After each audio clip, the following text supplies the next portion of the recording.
നമ്മൾ വിചാരിച്ചാൽ എല്ലാവരും കൂടി നീങ്ങിയാൽ അസാധ്യമായി ഒന്നുമില്ല എന്നതിൻ്റെ കൂടി തെളിവാണ് കേരളം ഒന്നാം സ്ഥാനത്തെത്തിയിട്ടുള്ള വ്യവസായ മേഖലയിലെ വളർച്ച എന്നുള്ളത്.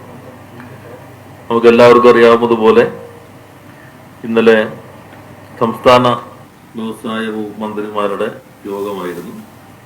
ആ യോഗത്തിൽ ഈസ് ഓഫ് ഡൂയിങ് ബിസിനസ്, അതോടൊപ്പം തന്നെ ഗതിശക്തി പദ്ധതി, നമ്മുടെ ഇൻഡസ്ട്രിയൽ കോറിഡോറുകൾ, ഇതൊക്കെയാണ് പ്രധാനമായിട്ടും ചർച്ച ചെയ്തത്.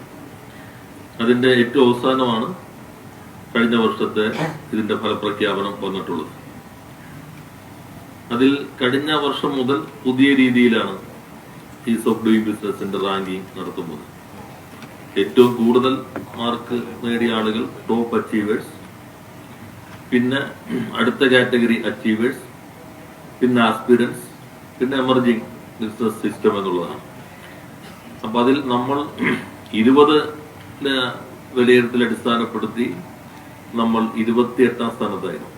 അന്ന് റാങ്കിങ് ആയിരുന്നു 1, 2, 3, 4 എന്നായിരുന്നു.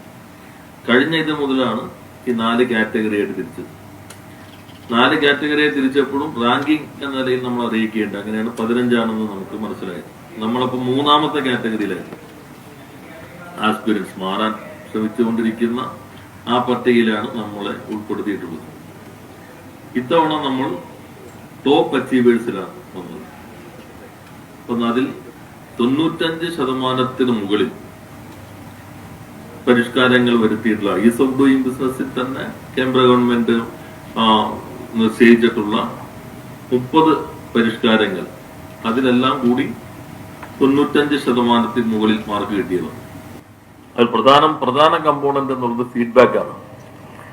സംരംഭകരും അല്ലാതെയുള്ള അവർ തിരഞ്ഞെടുക്കുന്ന സാമ്പിളുകളിൽ സർവേ നടത്തിയിട്ടാണ് ആ ഫീഡ്ബാക്കിനെ അടിസ്ഥാനപ്പെടുത്തിയിട്ടാണ് നിശ്ചയിക്കുന്നത്.